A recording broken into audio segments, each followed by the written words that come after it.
Actually, the story of my journey to today, and what I do want to start with is Plovdiv.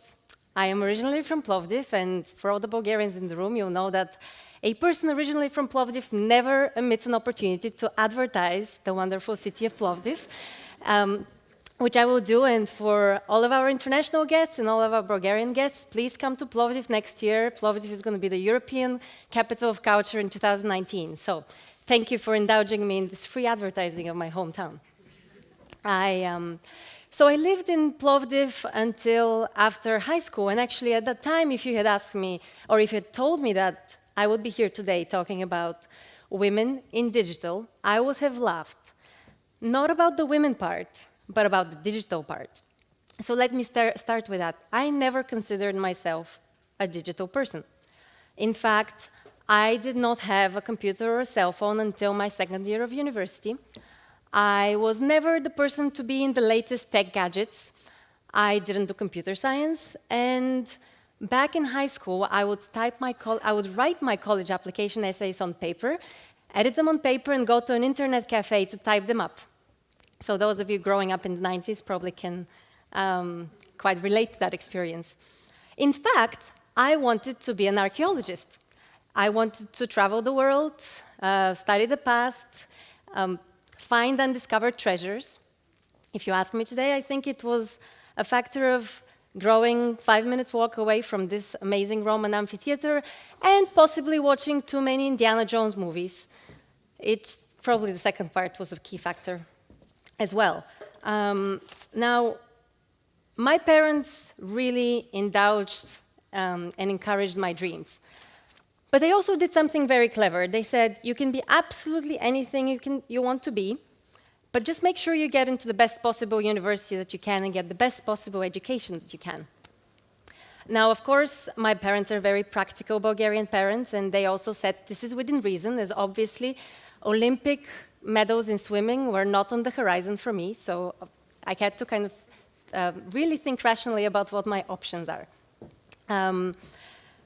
So I followed their advice, and I did the best that I could. And for those of you who are curious, you already heard, I attended Harvard University. I started studying archaeology, then realized that wasn't really for me, and I graduated with a degree in economics.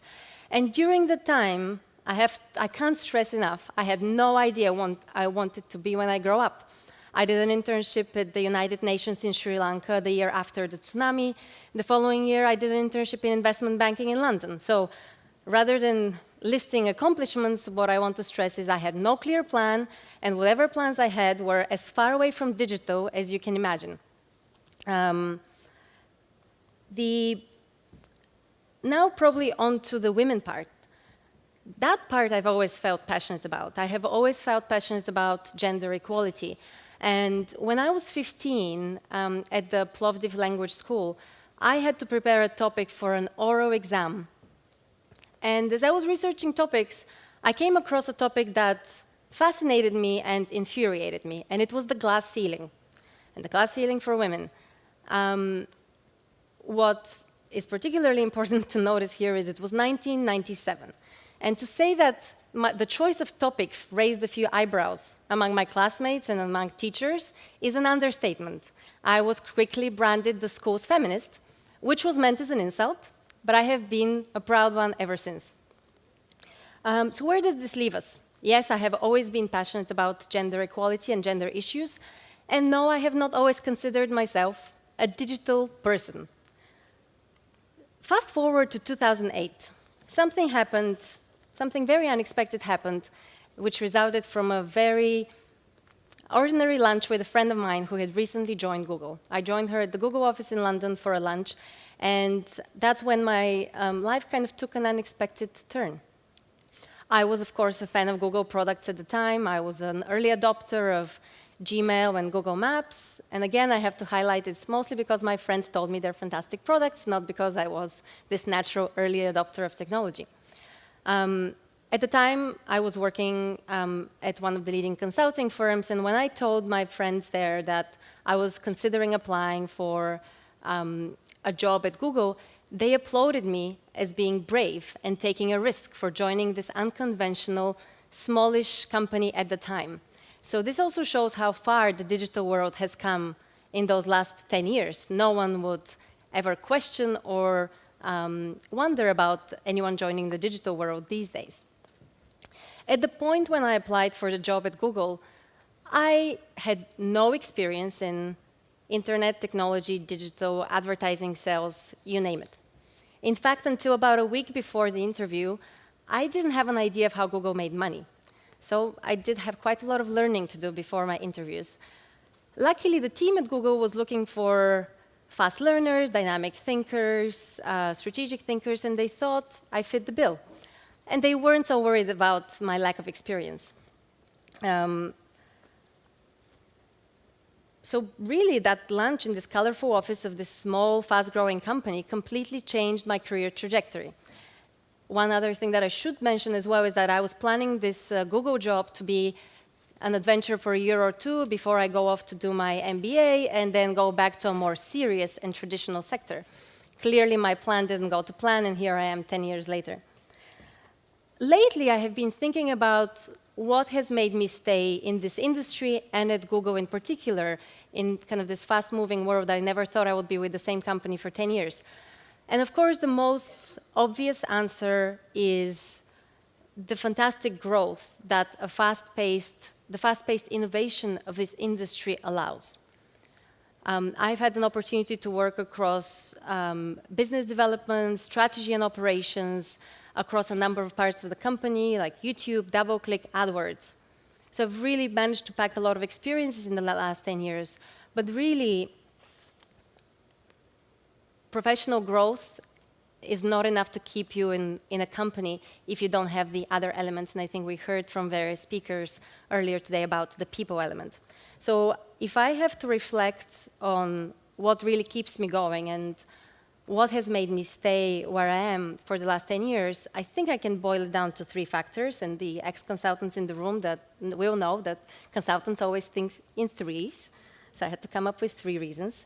The first one is the freedom to be true to myself. I feel that I can be authentic, and I can still succeed. I don't need to follow a predetermined model of leadership. I feel that I can truly bring my best self to work. That often includes sharing my cultural peculiarities or odd stories about growing up in Bulgaria, or my passion for banitsa, yogurt, and feta cheese, and regaling my colleagues with stories about growing in a world without Disney characters. Today, I manage a team of 20-odd Googlers spread across Europe, Middle East, and Africa, and we come from 12 countries. And I'm so proud that we can create an environment where all of us can have a fun and enriching experience working together. And I do believe that the digital world and the digital industry is one of the only industries in the world that can create that level of diverse experience. The second one that has been really a big enabler in my life is role models and mentors. We heard about role models earlier as well, and I want to share my personal story. I have worked with a number of amazing inspirational women leaders over the years, and they have really showed me that there is a place for women leaders in the industry. And seeing these role models was incredibly powerful in my own personal journey. Early on in my career, I worked with 2 female managers who were very different from each other. They were very different. They had very different styles of presence, influence, problem solving, and seeing those 2 women succeed despite being completely different characters was really empowering for me, because I knew that there was space for my own unique leadership style as well. The second element, obviously, is mentors, and mentors are your trusted advisors who will challenge you and push you and advise you on taking the next risk, opportunity, growing your career. And I have been very lucky to have mentors, both male and female. And they have also created opportunities for me, and they have built my confidence that I can take that next step and next job that feels too big for where I am today. Now, I realize that not all women have had that opportunity to have these role models and mentors. And unfortunately, the world, the digital industry, Google still have more to do on progressing the agenda of diversity and inclusion, and we need to hold companies to a higher standard of their diversity agendas. We also need to make sure that we challenge bias, unconscious and conscious, in ourselves and in others. The last and final area is very personal to me and very important at the moment. It is the flexibility and control I have to configure my life in a way that makes sense to me. And the reason is that I'm the proud and very exhausted mom of a 2- and 4-year-old. And yes, this conference is a holiday for me. I get to stay in a hotel without kids. So really thank you for the opportunity to take this personal holiday. Yeah, I can see that people in the room who are in a similar situation appreciate this as well. When my husband and I decided to have children, we really had to have a very serious think about how are we going to create a sustainable model for being present for our children and building our careers. And both of us pursue ambitious and quite intense careers. And since having kids, I've taken advantage of different flexible working setups. I feel that I have the control to actually bring everything together. So my husband and I both have rarely missed bath time and bedtime for our kids. And we have made it work for our family and for our careers. And I feel that I'm supported in this by my manager, by my team, and I have control, which is incredibly important, I believe. And again, we also heard some of the facts from Lina. I think this industry is one of the few industries in the world that can actually offer its people the flexibility that they need to bring work and life together and to have fulfilling personal and professional lives without going crazy. And before I leave you to enjoy the rest of today, I also must say that I'm really proud to be a Bulgarian woman in digital, and I'm not going to repeat the stats that you heard today about Bulgarian women's participation in the technology sector, but that is really inspiring. And there is one final story that I want to leave you with, which is linked to the power of Bulgarian women all around the country. 2 years ago, we launched the Digital Garage in Bulgaria, a free online training platform for everyone, from students to small businesses to entrepreneurs. This is a training platform that offers digital marketing skills and ways to succeed and build a business online. Using tools both from Google and from other companies. And the really great girl power stat here to notice is that 50% of the participants, of the 26,000 people trained in Bulgaria, were women. And I have been really impressed by the many examples of female entrepreneurs who felt empowered and used the web to grow their businesses. And one example is Rosie's Mark, an online shop offering foods, ornaments, and jewelry made of Bulgarian roses. And we will hear from the co-founders, Ina and Rusica, later, so I don't want to steal their thunder.